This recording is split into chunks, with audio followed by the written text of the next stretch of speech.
Ça fait du bien de voir un peu le PSG changer d'état d'esprit, de voir qu'on avance un petit peu parce que franchement, je commençais à m'inquiéter. La reprise est dans 5 jours.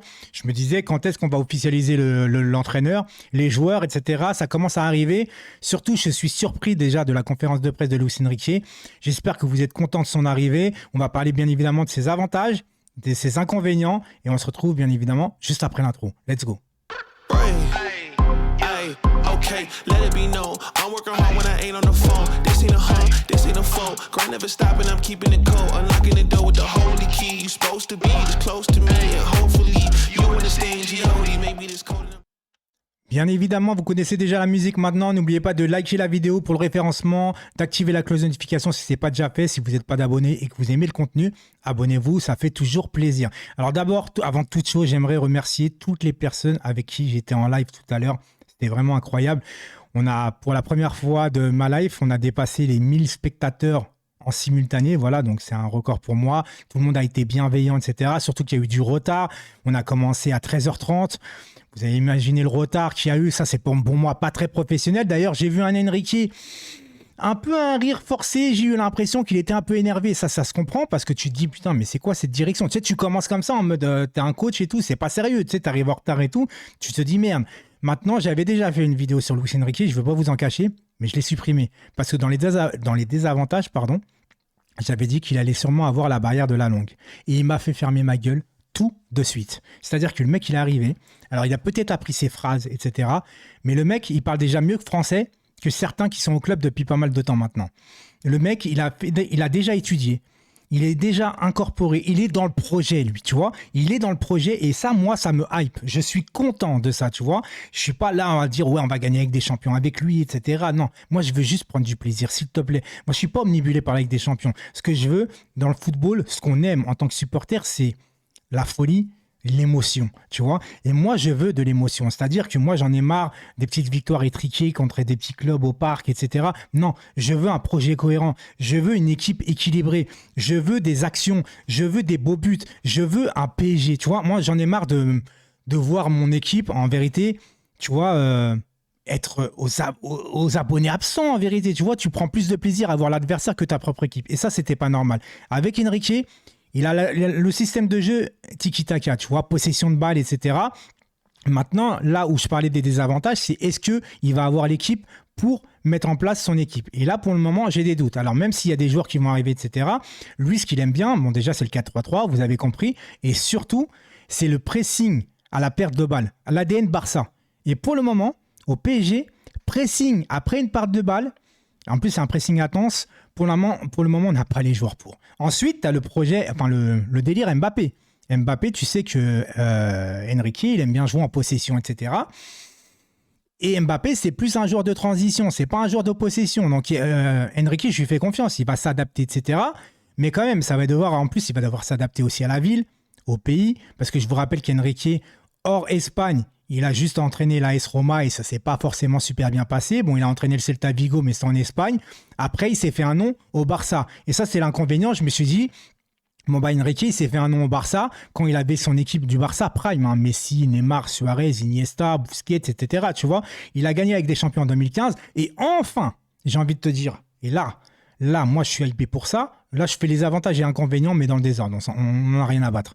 Enfin, on a un entraîneur qui a gagné avec des champions depuis Ancelotti. Alors peut-être que pour vous, ça compte pas. Peut-être que vous allez me dire aussi que oui, c'est normal qu'il ait gagné avec des champions, avec des stars prime. C'est vrai qu'il avait une grosse équipe et c'est vrai qu'il a aussi des déboires, qu'on va en parler aussi dans la vidéo. C'est normal d'avoir... Certains ont des doutes et moi, je trouve ça légitime. Avec tout ce qui se passe au PSG, tout ce qu'on a eu, tous les déboires, tous les déceptions et tout, c'est normal d'être sur ses gardes. En fait, moi, je vais pas m'enflammer sur les 2 premiers mois. Je vous le dis tout de suite, je vais être content de voir et tout, comment que ça se passe. Il va falloir lui laisser du temps, lui laisser travailler. Et peut-être qu'Enrique, voilà, on va lui laisser les pleins pouvoirs, etc., de vouloir s'imposer et de mettre qui il veut sur le terrain et de pas avoir certaines obligations, tu vois. Mais au-delà de ça, il est vrai que pour les inconvénients, par exemple, il s'est fait un nom au Barça. Il a gagné avec des champions en 2015, il a gagné le championnat en 2015-2016, il a gagné la Super Coupe d'Europe, il a gagné la Coupe du Monde des clubs, donc il a quand même un palmarès, tu vois. Après, voilà, c'était le Barça, il a aussi entraîné l'Espagne, où ça s'est il a quand même essayé de rééquilibrer l'Espagne, mais c'était pas non plus tonitruant, parce qu'en fait, tiki-taka, ça veut pas dire forcément que possession de balle. Rappelez-vous, le jeu espagnol, c'était 2600 passes pour 2 occasions. C'est pas non plus aussi la solution. Il va falloir s'adapter, parce que lui, la Ligue 1, il connaît pas. Et la Ligue 1, c'est le bus, surtout que Enrique, lui, joue un football offensif de base. Donc là, les clubs de Ligue 1, pour moi, vont avoir peur du Paris Saint-Germain, donc voilà, ils vont rentrer la tête, quoi, tu vois. Donc, il va falloir s'adapter au petit jeu, etc. Surtout que là, à la base, Messi, ça aurait été pour Enrique. Mais bon, Messi, moi, je suis content qu'il soit parti parce que c'était plus possible. Que ce soit au niveau de son implication, que ce soit au niveau de tout. Voilà. Masse salariale, fair play financier, etc. Il va falloir régler le projet aussi Kylian Mbappé, bien évidemment. Mais pour tout le reste, moi, je vous le dis, et même en tant qu'homme, hein, tu vois, il avait perdu sa femme, etc. Enfin, sa femme, pardon. Il a perdu tragiquement sa fille, etc. Ça compte dans la vie d'un homme. En vérité, c'est quelqu'un de très humain, etc. Après, les problèmes qu'il a eu au Barça, je sais que Messi voulait le dégager. Rappelez-vous, au niveau des désavantages, là, c'est là où je voulais en venir, la remontada. Il y a eu le fiasco quand même. Mais moi, ça me saoule un peu qu'on ramène des gens encore de la remontada, le fiasco, etc. Ça, c'est juste un avis personnel, tu vois. Mais je suis quand même hypé par rapport à Galtier. Tu peux être que hypé de toute façon, tu vois. T'as quand même un entraîneur en place. Alors, je dis pas que c'est au niveau de Zidane, Klopp, Mourinho et Guardiola, par exemple. Mais pour moi, c'est juste en dessous. Tu vois ce que je veux dire? C'est juste en dessous. Mais il est peut-être pas encore au niveau là, mais quand même.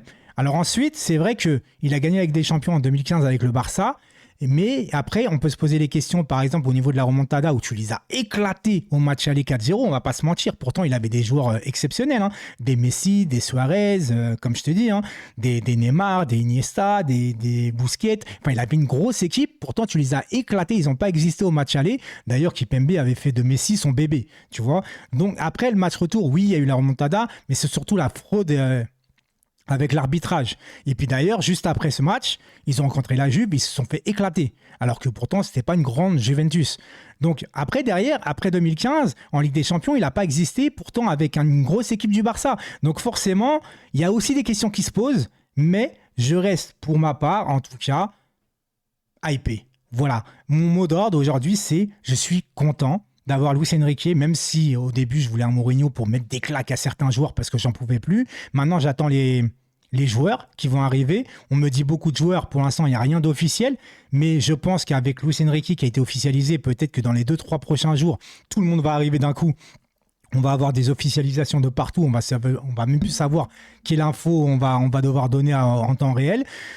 Voilà, c'est juste que les gars, soyons contents, soyons optimistes. Alors, c'est un peu gonflé de ma part parce que souvent, l'année dernière, je taclais le PSG, j'étais un peu défaitiste. Même là, je trouvais que c'est quand même vachement long à attendre 5 jours avant la reprise d'avoir un entraîneur et tout. Tu vois, je commençais à tiquer un petit peu et je me dis, c'est normal.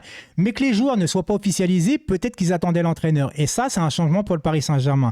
Maintenant, là où j'attends le plus, c'est même pas de Luis Enrique en vérité, parce que je sais que lui, en Ligue des Champions, par exemple, il va pas trembler. C'est-à-dire qu'en quart demi, il va pas avoir les chocottes. Il a l'habitude, il a l'expérience. Il l'a gagné, il sait gérer un vestiaire quand même. Quant à la MSN, faut savoir les gérer les mecs, c'est pas juste tu les mets et tu vas gagner, hein. Il faut savoir les gérer. Et même un Gérard Piqué, hein, qui est en défense, lui aussi il faut le gérer le bonhomme, tu vois ce que je veux dire. Donc pour moi, il sait gérer, il a toutes les qualités pour réussir au Paris Saint-Germain. Après, il a quelques désavantages peut-être qu'on va voir avec le temps, mais il va falloir lui laisser du temps. Lui laisser du temps de mettre sa patte en place et surtout d'avoir des recrues. Ça se trouve, cette année, moi je le dis clairement, avec les joueurs qu'il va mettre en place, avec le retournement de situation, de devoir redonner une ADN à ce Paris Saint-Germain-là, un jeu, parce qu'en fait, on ne jouait plus que en mode transition avec un Mbappé, c'était que comme ça en fait, tu vois, c'était genre, enfin, tu étais derrière et tu jouais vite vers l'avant. Mais là, ça va changer. Donc ça se trouve, cette année, ça va être une année, je ne vais pas dire de transition parce que ça serait un peu abusé, mais peut-être de demi-transition. Et là, il ne va pas falloir faire les gourmands. Il va falloir voir que s'il y a du progrès, qu'on lui laisse la chance. Pas de... Tu vois, si moi je vois du progrès, mais que les résultats ne viennent pas forcément au bout d'un certain temps, moi ce que je veux, c'est voir un changement. À partir du moment où je vois un changement positif, ça sera positif pour moi. C'est tout ce que j'avais à dire aujourd'hui. Je suis très content. Dites-moi en commentaire encore une fois si vous êtes content de Luis Enrique. Pour vous, si vous avez des peurs, dites-le aussi en commentaire, ça m'intéresse. Et on se retrouve très très vite pour de nouvelles vidéos. Ciao tout le monde.